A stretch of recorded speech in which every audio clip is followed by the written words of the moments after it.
Hello, everybody, and welcome back to what is the finale of the Healthy Kids Revolution. It is really kind of a sad night tonight because I've had so much fun bringing all these wonderful people together, just people that are good on the inside and the out. They're just fabulous healthcare professionals who've all joined together to help every one of you, and myself included, help us all raise healthier children. So it's kind of bittersweet, but I'm really excited tonight, as I'm always excited. You guys have sort of figured it out that I'm an excitable kind of person. But this is really fun stuff. And so tonight we have the honor of having Curtis Jackson on with us. Curtis, are you on the line? I am. All right. Well, Curtis is actually a phenomenal youth fitness expert. And what he does is he teaches youth athletes about nutrition. He's a certified clinical nutritionist, works out of California. He's been certified through, I don't know if I can even pronounce it. Is it Poliquin? Yeah, International Charles Poliquin. Certification? Okay. The National Association of Sports Medicine, USA Weightlifting, and do they call it the Chek Institute? I've seen, is it Paul Chek? Yeah, Paul Chek's Institute out here in Vista. Gotcha. So the Chek Institute. So obviously lots of certifications, lots of training, and he works with his beautiful wife, Crystal, who is also, they call her the head physique trainer, and she was a graduate of UCLA, a 3-star. I wanted to ask, 3-year starter, captain, All-American, and most conditioned athlete. What sport was she playing? She was a volleyball player. Volleyball, awesome. Yep. Oh, tall, leggy, brunette, beautiful, and totally into fitness. So Curtis has her as his right-hand person there, and so together they are a phenomenal team, really focused on helping youth athletes perform the best based on many different levels. But tonight what Curtis is going to share with us is more about the nutrition side of things, right? We're going to talk about mainly nutrition, okay? So you sent out a PDF to me, a file, and you listed 5 really key important things for nutrition for youth athletes. So how about if we start off with your hot button number 1, the fueling the young athletes with purified water. Why is that such a hot button for you? Well, like you have in the PDF, and it just obviously is so important for so many of the body's processes. Digesting the nutrients. I'm going to have these athletes eating a lot of vegetables, which are going to require, really good digestion, a lot of protein, which is going to require good digestion, and then obviously elimination, very important, and thinking clearly. A lot of these kids, they're playing all day in tournaments or games, and it's often hot, either outside or in gyms, so they can get dehydrated real quick, and that will affect the way their brains work and their muscles work, and that's how I usually that's how I suck them in to get them to drink a lot of water. I use their sport, and I explain it to them how it'll affect their performance, and obviously we know that it's so important for just being healthy overall to drink lots of clean, purified water. So they get all the other benefits that they don't even know that I'm working that angle. I just play it like it's all about sports. Okay, and it's funny because Dr. Katz mentioned that kids just want to have fun as a general rule. Now you're dealing with like very avid athletes, and so there's a whole spectrum. We have just little kids that are playing soccer, and they're not competitive athletes, but they play hard when they play. And then we have, we graduate up to the competitive level where performance really, really means something to children. So I like what you said about, as a general rule for parents, the guideline is at least half the child's body weight in ounces. So, for instance, if a child weighs 70 pounds, they should consume about 35 ounces of water a day. Yeah, and that's a nice, easy number that they can all wrap their head around. So I'll tell them, go home and step on a scale, and you take your weight, divide that by 2, and that's about how many ounces you should drink. And I'll have them go onto Amazon or their local store, into their local store, and get a canteen, a nice clean canteen that doesn't have any plastic in it. And I'll just tell them, hey, after you figure out your weight, then you'll know how many ounces. If you're, let's say we use the 70-pound kid, and he buys a 32-ounce clean canteen, then he knows if he drinks one of those a day, that he's got his minimum amount of water. So I try to make it as easy as possible on him to visualize it and figure it out. Excellent. And then, the next slide has the figure of the man there. You were sort of talking about several of the issues of why water is so important, which I love that. I really didn't think about the fact that when we eat vegetables, the fiber and those sorts of things need water to flush those parts out, correct? Correct. And, Okay. it's there's a large part of the mucosal lining is water. So, yeah, a lot of people, when they're constipated, a lot of times just get rid of that just by having them start to drink a lot more water. A lot of us are just kind of running around dehydrated, and we drink water when we're thirsty, but it tends to be one of the last signs of thirst is that we actually feel thirsty. So, but it's just such a fundamental thing that is so easy. And I'm fortunate that I get kids at a young age, so I can start with just a simple thing as water. I don't have to try to change them overnight.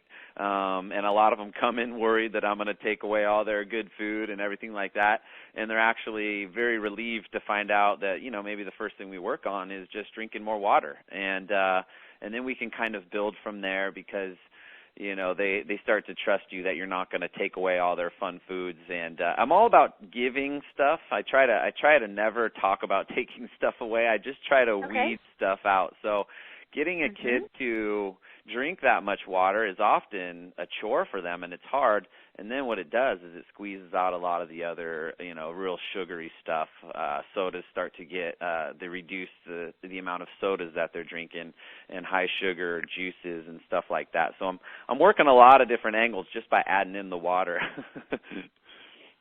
I like that. And also I read in your notes about, without adequate hydration, the blood becomes thicker and it can't flow as well. So that makes the heart work harder to push the blood around. So, I want parents to sort of understand in very simple terms how significant this water intake is.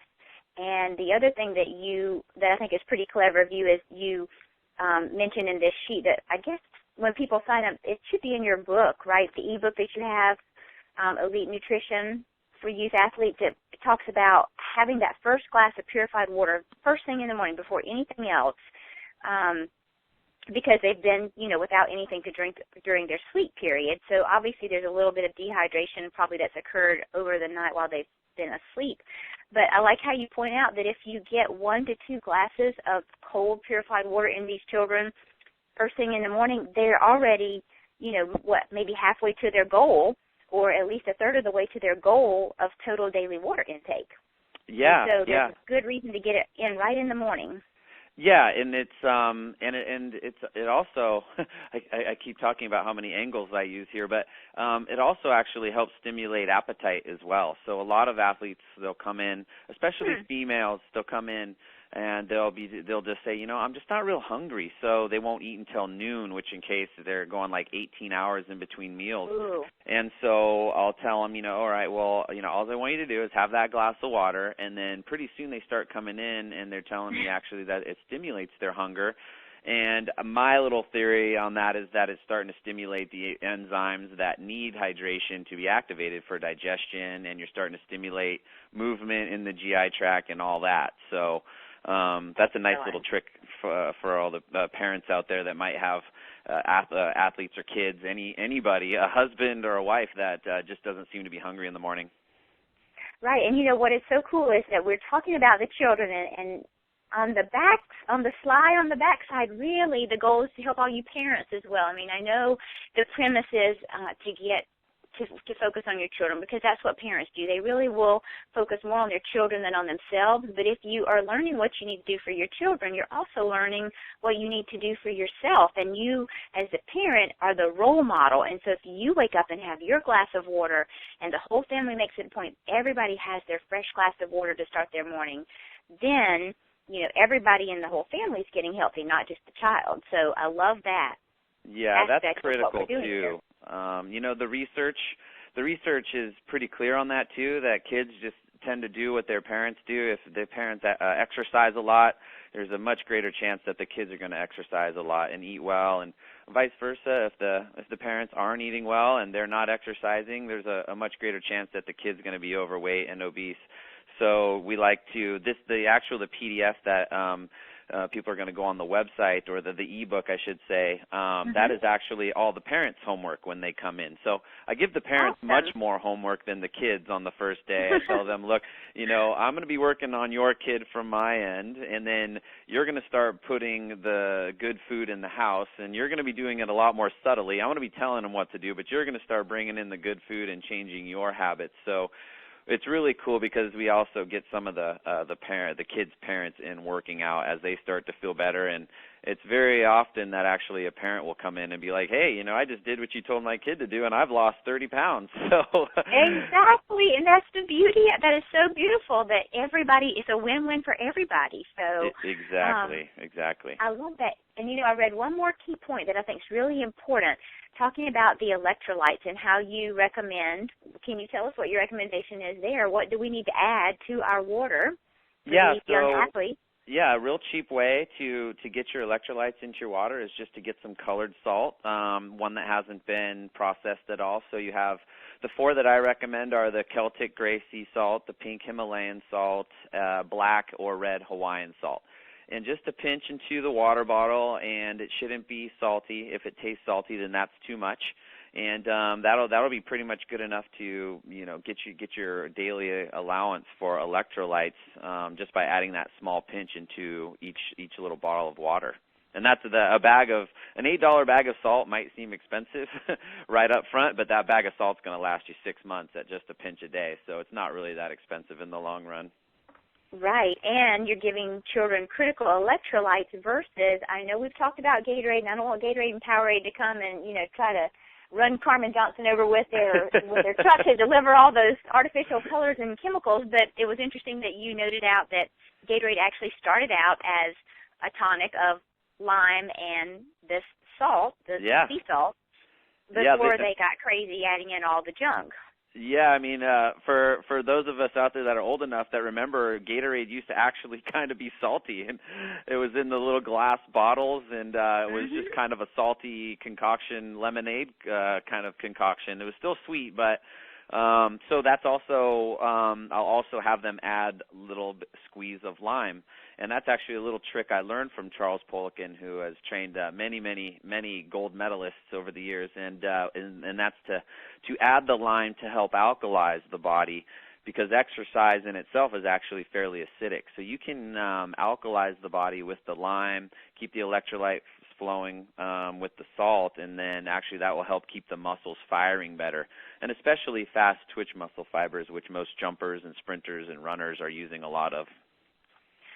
So now I'm putting 2 and 2 together, and we had, Diana Harrington was one of our experts earlier who talked about the acid and alkaline balance. So most of the listeners, if they got to listen to Diana, kind of understand a little bit more about acid versus alkaline. But what's interesting is I've always heard about lactic acid buildup, like when your muscles are sore after you've worked out, and hopefully you can correct me. Is it correct that is from the lactic acid buildup? Is that what makes you sore?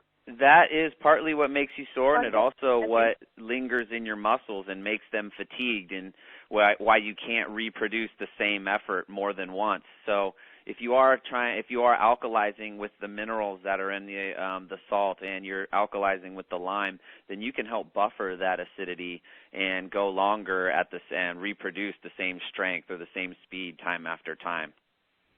I love it. So that's, again, balancing the acid. Lactic acid made me go, okay, there's the acid. Now how do we get back, to the alkaline side? And so that is your suggestion. Yeah, and you can also with use the lime. you can also use green powders too for that. Like a lot of companies make a flavored green powders. Maybe they use stevia or they use berries. Designs for Health, Metagenics, a lot of those good companies. And you can also, a lot of kids that are picky with their water. Some kids just don't like water. Some clients don't just like water, and I'll have them put a mixture of powdered greens and berries into their water instead, and it's actually pretty tasty, and they love it. So that's a good way you can do that too. Excellent. So again, I think a theme that's going to run through tonight is you and I are going to give everybody some scenarios on basic things. We're going to trade up and kind of do some things differently with some old standards that we all know. So if that moves us into breakfast, I like the 3 points that you had about what's going to make a healthy breakfast for an athlete and just about anybody, right? Pretty It's a much. great way to start your day. Yeah, this is it's the main it's the same thing with athletes or everyday people. I start them all off with a breakfast high in fiber, good fats and proteins. You know, we've all heard it about breakfast being the most important meal of the day, and it really is. And they've actually done research with kids and shown that they'll self-select healthier lunches and snacks if they start with a higher protein breakfast. So Wow. that's my little trick to help. That's why I always start with breakfast. Well, one reason I always start with breakfast. Another one is because it's traditionally the most unhealthiest meal of the day for most Americans, most kids. It's typically, you know, the real high glycemic carbs, toast, bread, bagels, scones, pancakes. So switching that one around is a real big bonus for these kids. All of a sudden they start getting better grades, they can focus better, they have more energy, and a lot of good things start to happen when you bulk up the fiber, fats, and protein. And that was mentioned, too, in the Cell Health series that we did. I explained the layout of every cell in our body and how it has a double fat ring. And so, again, I want people to understand that there are multiple people getting on these calls with us talking about the importance of fats. And so the fats in the lean meats that you're talking about, Curtis, and the fats in all the nuts, walnuts, those kinds of things, the fats in the dairies and eggs, all of those fats are so critical, number one, for satiating our desire for bad, sweet things, but also every cell in our body needs a double layer of fat to be built. So if we're not putting in good fat into our body in the beginning, you know, how are we going to build healthy cells? And then, of course, it's brain-boosting food. So there are lots of compelling reasons to put in these good fats that are yummy and can be incorporated very easily into a morning. Yeah, into a morning meal, right? And it's not that tough either, you know. And oftentimes the second thing I'll do is after the water is I'll just say, all right, now have just a handful of nuts first thing, you know, a handful of, and I kind of give them the rundown which types of nuts are optimal, you know, sprouted and raw, and kind of go into all that stuff. But just getting and then I don't even ask them to take out their morning bagel or anything. I just have them start with the nuts so we can just balance that blood sugar.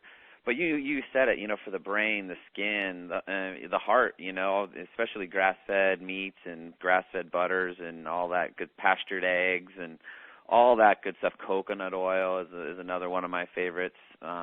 So, yeah, I love the fats. And there's also research for that, too, that actually people that eat more fat eat less calories because they're happy. And it helps with cravings late night. Kids that come in, they have sweet tooth. Just having their breakfast have more fat and fiber and protein, all of a sudden they don't have that sweet tooth at dessert, or they don't have that hankering for sugar in the mid-afternoon. So, right, and if you look at that slide, if everybody that's on the call will look at that slide, I really don't see any sugar except some God-made sugar in the strawberries, you know, and maybe there's going to be a little bit of sugar or lactose in the yogurt. But other than that, I mean, this is a recipe void of sugar versus the breakfast cereals, the pancakes with the syrup, the waffles with the syrup, Pop-Tarts, all that junk food. Once again, we're adding in to squeeze out. Yeah, we call that crowding out. You know, let's crowd out. Let's get in as many good things as we can. And you're right. Then you don't leave much room in your tummy to put in the bad stuff. Exactly. And these items satiate your desire. So if we move into snacks and lunch, you gave a great list of some pretty fun things for kids to have in their snack and lunch, and I tried to just throw in a couple of pictures in there, again, to try to get people to think outside of the box. Now, there is a picture of a little pack of trail mix there, and this was one of my great finds at Trader Joe's, was they sell those large bags of prepackaged little, you know, small one-size servings, individually wrapped, and I think it equated to about 50 cents a pack. And if you look at that, that's got like pistachios, almonds, cranberries, raisins, walnuts. That's a powerhouse meal for 50 cents that a kid could have as their snack. Yeah, and it's something that kids will like. You know, it's got a little bit of the sweetness of the dried cranberries, and one of my favorites is the Himalayan mix that'll have the goji berries and the mulberries and some pumpkin seeds and yeah, so another good food that'll really going to help stabilize their blood sugar. We do other stuff like you know, organic beef jerky, and we try to get them The one thing I do talk about taking out with them from the beginning is just start paying attention to gluten intake. So we'll start just recommending gluten-free stuff here and there, beef jerky, and then the hummus. We love hummus, and we educate them on what to look for on a label in hummus, and vegetable sticks, and all these good things. Any way we can kind of get them to getting more vegetables in their system is always a win for kids. Very rarely do they come in and you have a kid that loves vegetables. So getting creative with that is definitely a good thing and we make concessions on that. If they want to have a little bit of ranch dressing, that's obviously better than them eating flaming hot Cheetos out of the vending machine. So exactly. So we still let them be kids, and we don't get too crazy over it. The bottom line is that they're getting more healthy foods in their body, and we're starting to squeeze out some of the processed junk. And again, this is going to be a point that I hope that we can really drive home with the parents. If you look at the plate that has the hummus and the vegetables on there, I would really have never thought, even though I grew up in the South, I would never have thought to put little string beans on there, or to, maybe slice up some radish, some daikon radish, some different things. If you can find some different fresh vegetables for dipping, I see the bell pepper rings over there. I mean, people pretty much know the standard carrots and cucumbers and bell peppers, but raw asparagus. I just would kind of encourage people to think outside of the box and try different things. Yeah. Also, you you hit it right on the head. Especially the red and yellow and orange peppers. Kids love those because they have a sweetness to them. One thing I've been just starting to recommend too is Mary's Gone crackers. Those little organic, gluten-free crackers, and they're made out of brown rice and flaxseed and sesame seed, and it kind of satisfies that crunchy. A lot of kids like crunchy, and they're used to crunchy kind of cracker-like things. So that's a good one for them too. And then this the stack of apple rings, it actually has peanut butter, some sort of nut butter in there. It could be almond butter, sunflower seed butter, any kind of nut butter that your child likes. And then there are a few raisins stuck in there and a little bit of granola. And I think it was Holly Thompson that recommended doing if you put cinnamon on top of these apples, the cinnamon turns it brown, which is going to normally oxidize and turn brown anyway, and then kids go, ooh, it's brown. But if you coat it with cinnamon, then it gives it the cinnamon taste and disguises the fact that the apple's turning brown. And then these are like treats that can actually not go bad, and kids won't turn their nose up at it. It looks great if you eat it right away when the apple's bright and white and colorful like this, but a way to avoid waste is, again, like Holly said, was to put on some cinnamon all over the apples, and then the kids they're none the wiser, and it tastes like an apple pie kind of deal. So that is a great idea. That neat. You just shake it up in the bag, and voila. Yeah. You can also use that is I love cinnamon. It's got a number of health properties too. I actually have some of my athletes put it on sweet potatoes too and yams. It's a good way to get it. And you can also use a little squeeze of lemon for those apples too. If maybe you have a kid that doesn't really enjoy cinnamon, it'll help to keep that browning from happening as well. But I love that idea. Isn't that great? I can't take credit for that. That's one. I think that was Holly Thompson that shared that with us. And then the other thing that I think people don't often use a lot of, and I believe these are olives on this plate, and I want to think I saw olives. Did I see olives on your list? No way. There isn't any olives on there, but that's a great idea. I didn't know if maybe they had too much salt in them, but I know I have like a variety of olives, and it's just a nice little something on the side, a little crunchy, definitely a little or a lot salty. But again, just thinking outside the box and throwing in new things for your kids to try. Well, plus they can stick them on the ends of their fingers, which is always fun, and I remember doing as a kid. Oh yes, poke a little pimento out of the center, and and you're going to have the good oils in there. Olive oil obviously comes from olives, so I love that idea, and they're salty, which kids love, and so I love that idea. And just looking at this, I see these little carrot sticks, and I just thought, wow, what if you cut your carrot sticks thin enough that they would slide through the olives? Maybe, that might be a way to have like a carrot stick of olives. And there you go. Or you could even stick a little piece of maybe salami in there, some Applegate Farms salami or some turkey, or you could do you could get really creative I like this. Oh, I'm getting fun. ideas today. This is I awesome. know. We're going to have to put a cookbook together, aren't we? This is, I and that's what I kind of see. I want parents to have some easy go-to things. It does not have to be difficult to incorporate new foods. You just have to be willing to just take a little step and go, okay, I will buy some olives today. You don't have to do everything, but just try something, right? Exactly, and that's kind of the philosophy we go with at Jackson Strength. You know, if we just make one change, you know, every week or every 2 weeks, that over the course of a year, that adds up to a lot of change. So Exactly. we're definitely looking at the long run with all of these kids, and I let them know that I plan on, you know, working with them for a long time. So they can get prepared for it.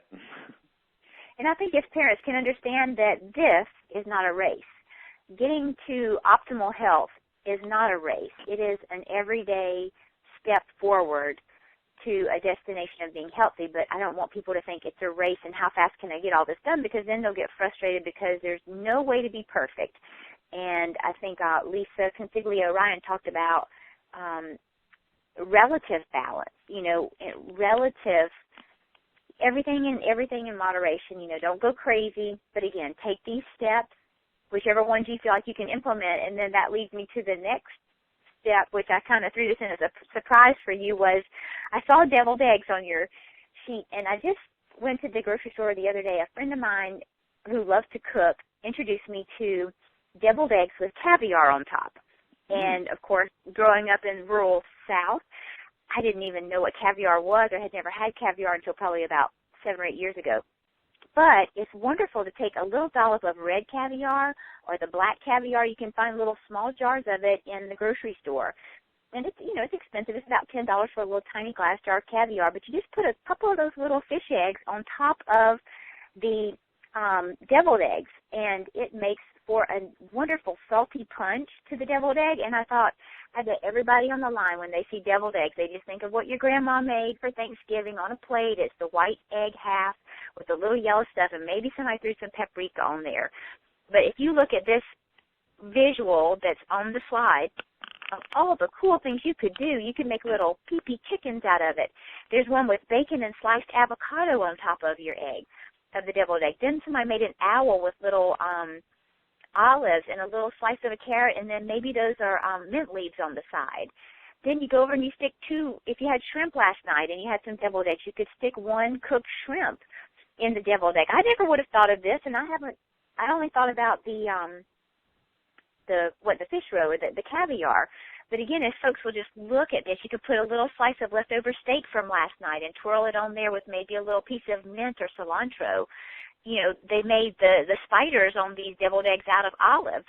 Oh, is that what those are? I was wondering. Yes, just olives. So they took a half olive, and then they took the other half and sliced it into 6 little legs. So there's a black olive on top. So there's your little punch of salt with the deviled egg and the organic mayonnaise, and hopefully your range-free, cage-free, hormone-free, antibiotics-free eggs there. Yeah. But, think outside the box. I'm just was thinking, wouldn't it be fun to do a deviled egg cookbook and have like 1,000 different ways to eat these incredible eggs?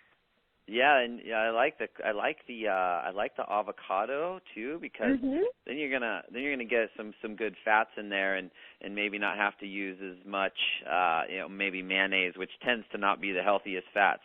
Right. So that's a great idea, but these all look really good. I think the owl ones would the young kids would really get a kick out of that. They would. They're like, what is this? And the little chick peeps up there. If the picture were bigger, the little top of the egg is the hat of the chicken.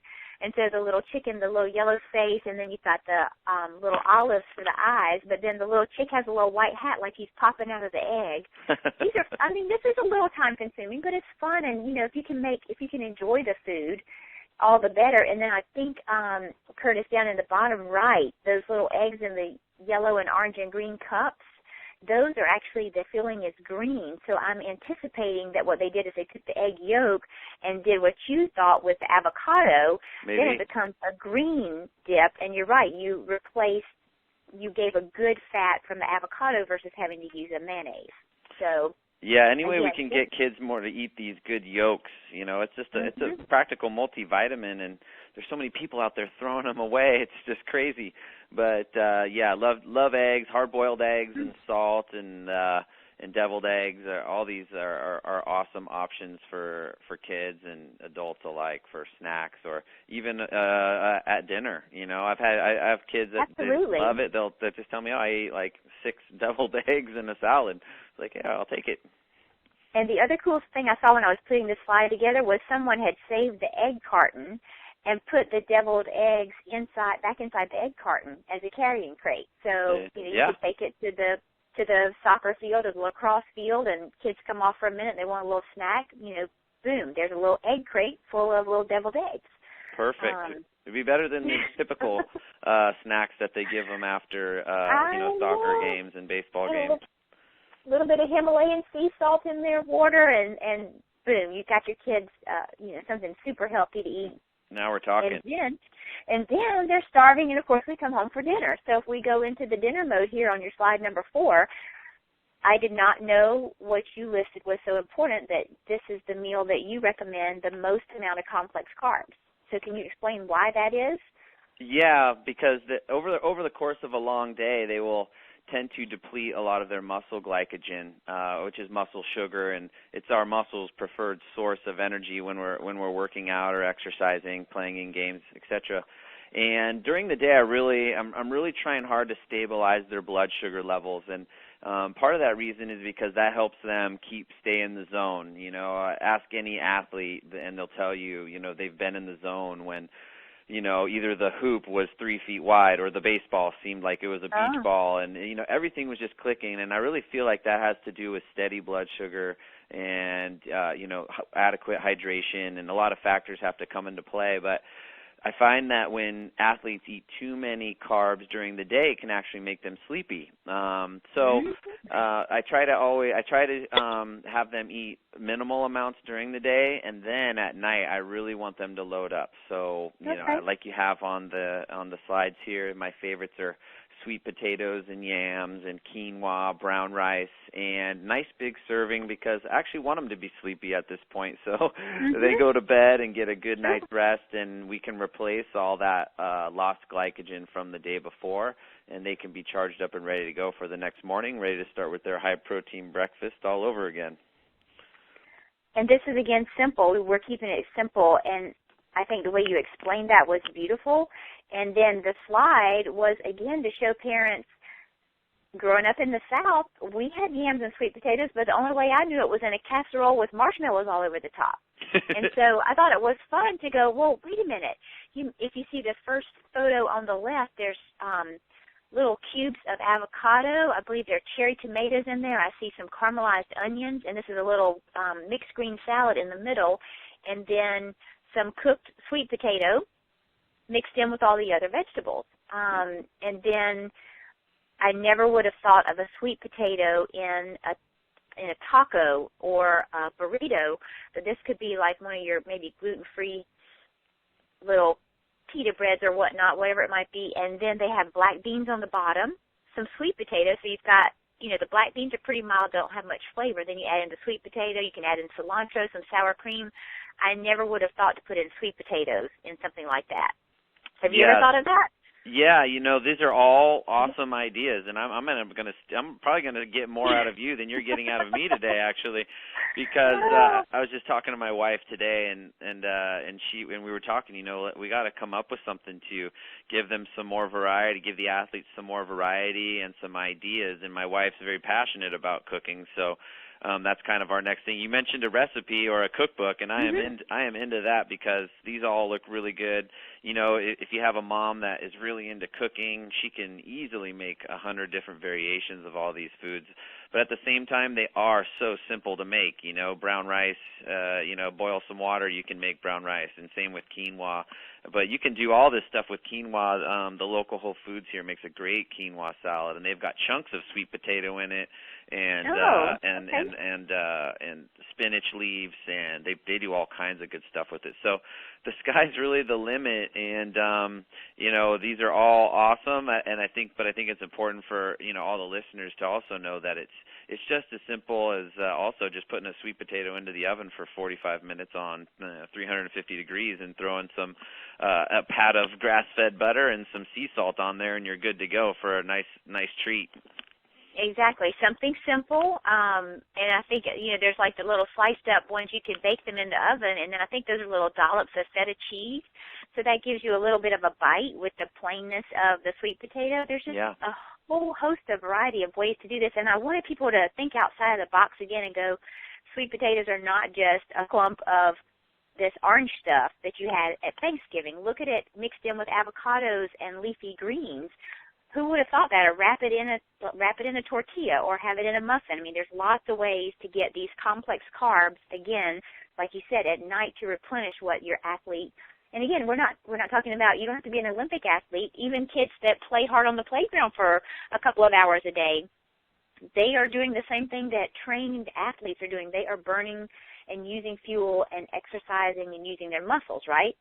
Absolutely, and it's all about just quality at this point. With young kids, unless you have somebody a kid that really has a weight issue, but at this point it's all about just getting quality food in. I rarely talk about quantity with them. I tell them I want them to eat a lot, and a lot of times throughout the day, and just make sure it's real high quality, and that usually does the trick, especially for the younger kids, because they're burning off energy all day. They can eat whatever they want, pretty much as long as it's high quality. There you go. All right. And then the last thing, your point 5 that you shared was tournament eating, and I think this is, at least a lot of our friends are involved in these travel teams. They're travel hockey, travel lacrosse, travel baseball. And so tournament eating, how much different is that from our daily eating routine for the kids? Yeah, I mean it's very similar with just a couple of exceptions. I up the water intake in the morning, and I definitely make sure that they add their salt to the water first thing in the morning. Day to day, I don't make too much of a fuss out of it, but I really want to make sure that their electrolyte stores are really high just for the beginning of their game. And, there's a lot of things that I want to avoid, as we mentioned, the high glycemic carbs and a lot of the gluten stuff. Try to remove a lot of that juices, anything that has a lot of sugar early in the morning that will eventually make them crash by the end of the day. Because a lot of sports are tournament based now. So you talk about lacrosse or baseball or volleyball, right. You name it, they're playing multiple games in a day, and then multiple games over multiple days. So it really, by the end of a 4-day tournament, what they've put in their body is going to make a huge difference on their performance, energy, mindset, all of that. Because I've been tapped out, and you want to give up. You lose your fight when your reserves and your are low. So to keep the fight in these kids, we keep them fueled the entire time, and that's why we make we actually educate the parents right away with the tournament eating too, because most kids that come in, they are in the middle of a competitive season of some sort. So that's real important that we get that addressed immediately. And it's we just tighten up everything a little bit more, I guess. I'm a lot more lax during the week when they're just going to school, and I'll let them get away with a little bit more, but I just make sure they know, like, look, this is, the youth sports are very competitive now, and a couple points here and there could determine, your fate, and you don't want to bonk at the crucial time, because you're going to have teammates and coaches that are depending on you to make the right decision, make the right play. So you want to we just kind of teach them. We want to put them in the best position possible to be all they can be at the crunch time. I love that. I think that's excellent advice, and hopefully all the parents on the line that have their kids in multiple sports and in these travel teams now have a really good game plan for breakfast, lunch, and dinner, and replenishing, and then an extra little game plan for tournament day. And so kind of to sum up, I think, again, the whole goal is to make things easy for people, and I just put together on this slide, you can either eat food from the earth or you can eat food from the factory. And, especially when training athletes, I don't even care if you're an athlete or not, we really, really, really don't need these factory foods unless we know that it's been, made with organic products without dyes, chemicals, preservatives, and additives. So things in boxes and bags you definitely have to be wary of. So So just want to make that simple point to everybody, and then take everybody to show you some love and go back to Jackson Strength. I know JacksonStrength.com is where you can find a lot of information that Curtis and Crystal have put together, multiple videos. I don't know how many videos you have on your website. Do you know? Currently, yeah, we've got about 4 videos right now of just some athletes working out, and we actually have a cool montage coming out. We just had a camera crew here, so we're going to have a little music video of a lot of our professional athletes all the way down to the junior high athletes, all working out together and having a good time, and just kind of hoping to show what we're trying to do here, just a positive environment with a bunch of people that eat good and train hard and want to be the best they can, in every single way. So. Absolutely. Well, you were so generous to offer the audience your ebook, your free ebook. And so if any of you would love to go get the full story that Curtis has put together in Elite Nutrition for Youth Athletes, just go to JacksonStrength.com. I believe it's right there on the homepage. Just put in your email address, and it will shoot right over to you. And then spend some time looking around to see what Curtis and Crystal have put together. There's tons of great information on here for you to figure out how to best feed and nourish and train your child athlete. So I love the resource that you two have put together, and I want to thank you again for your time, for coming on to share your knowledge and your passion, too, because you're definitely passionate about this. Love you sharing your passion with us. So thank you for being part of the Healthy Kids Revolution. No problem. I am very grateful to be part of it as well, so I really appreciate it. Well, good. Well, when we have the Healthy Kids Revolution 2 in the fall, that might be a great time to sync it back up with you and Crystal and see what's new and see if there's something else that you guys have devised that can help these parents get their kids a lot healthier. So I'd love to circle back with you in the fall and see if we can partner again together. Absolutely, Carmen. Sign me up. Okay. All right. Well, listen, you have a great rest of your evening, and thank you again for joining us. All right. You're welcome. Take care. Okay. Take care. Okay. Bye-bye. Bye. All right, everybody, that was Curtis Jackson. What a great guy. He is just so passionate about helping kids. And so to wrap up this evening, I don't want to keep you all too long. We've been about 36 minutes in with Curtis's information on the best ways to fuel your children, whether they're avid athletes or not. Wanted to remind you of a couple of things as we close out this 11-day series. If you all did not get a chance to listen to Aviva Goldfarb, she is with the 6 o'clock scramble. We didn't talk much about this in her interview, but she has just published the Family Dinner Challenge. And for all of you families, that was Aviva's real signature, poignant hotspot, was that we really need to connect our families back together. And dinner time is such a precious time that we have let escape from our society. We're running to and fro. But as we head into the summer, Aviva came up with a wonderful, generous gift that if anyone signs up to take on this Family Dinner Challenge, it's a 4-week challenge, and she will allow you access to her family dinner planning service for those 4 weeks. You can go in, get familiar with the system, see how her grocery list calculator works. She has the meals already planned out for you for the 4 weeks. This is trying to sit down with your family 3 to 5 dinners a week for over a 4-week period. And her goal is to get 10,000 families to do this. So I would love for each of you, if you feel like you would like to make that commitment and just try to get your family a little bit more dinner time together to talk, reconnect, socialize, and sit down with good food that's been thought out for you. Aviva's got the shopping list and everything. All you have to do is just go to her website. So go to FamilyDinnerChallenge.com.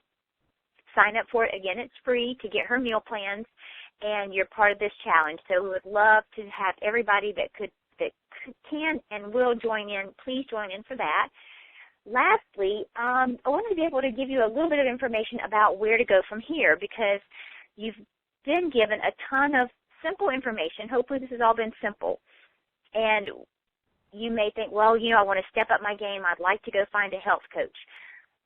And the one recommendation I could make to you was to just go online and look for health coach groups in your area. Or if you have a specific need, health coaches for autism, health coaches for nutrition, health coaches for dieting, health coaches for diabetes. They are under just about every discipline that you can find. Health coaches for children, which is what I am. Although I do more videos and stuff, I don't necessarily do so much one-on-one counseling, but there are people out in your community, probably right around the corner from you, that can help you navigate the realms, sort of, we're stepping away from medicines, and let's just let our food be our medicine. If you're sick and need, if you need a doctor, you need a doctor. But you also need good food, and there are health coaches out there that can help you find ways to feed your family. Also, if during this time you had an aha moment and you went, oh my goodness, I would love to learn how to do this all for my family. I think I want to go back to school and be a health coach. The school that I went to, the Institute for Integrative Nutrition, sent an email yesterday saying they're offering $1,000 off their tuition. And I'm probably not supposed to talk money, but I do things I'm not supposed to. And I believe I paid about $4,000 for my degree. And it may have gone up since I got my degree, which was 2 years ago.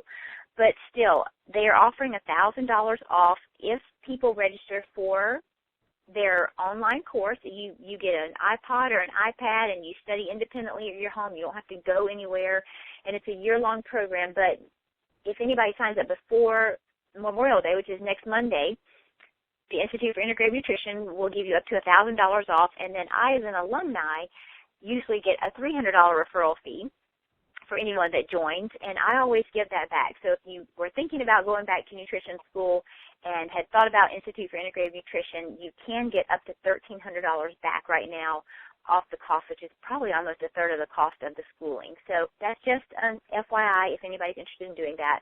I definitely will give the referral fee back to you to defray your cost. So the Healthy Kids Revolution, number 1, is over, and it is going on YouTube. So that is currently in the works so that it is available to the masses. I didn't want it just to be available to just people who signed up to be on this particular telesummit, but it's been brought to my attention that this would be a great thing to have just open to the general masses for first-time education. So I will send notices about that to let you all know when these videos are up on YouTube. You still have access to your replays through Wednesday, which is May 22nd. Then, Healthy Kids Revolution 2, this is where I would like to ask for your help.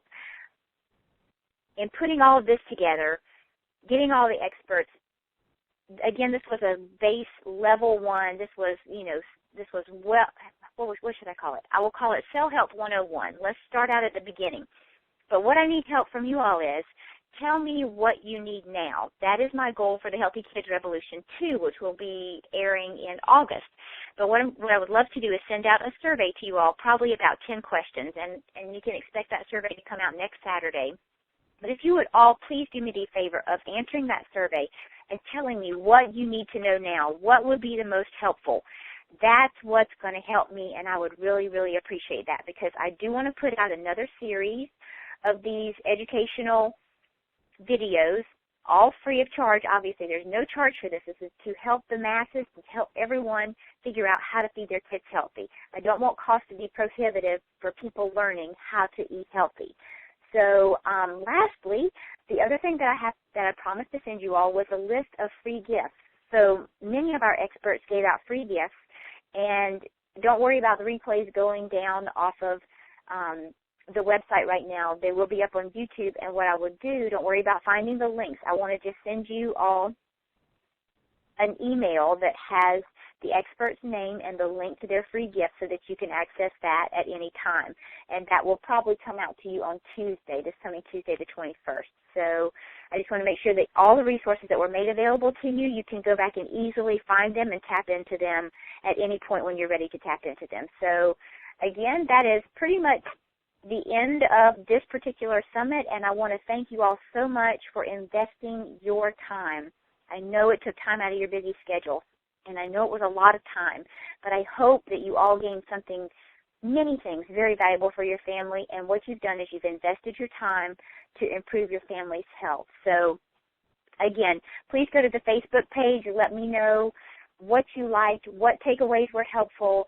There will be a drawing on Wednesday as well for the 3 free breakthrough sessions that I'll be happy to have with anybody on the line that put in a couple, whoever had the most Facebook comments in there are going to be the 3 top ones that get that particular coaching session with me, which I'm really looking forward to meeting some of you personally.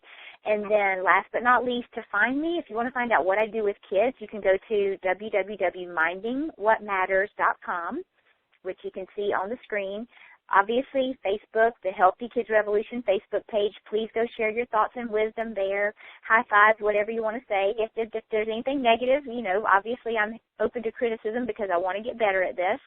And that's all. You can reach me at carmenj@carolina.rr.com. You can call me on the phone, 704-641-9176, to share feedback, positive or negative. And again, I hope you all have a blessed Sunday, that your lives and your children are blessed in every way possible, and that any strength that you need in this journey that you can find from resources such as myself and anyone else. We are so happy to help all of you get your children healthy, and it's been an honor to serve you in this way. So have a great Sunday, everyone, and look forward to your feedback in the survey.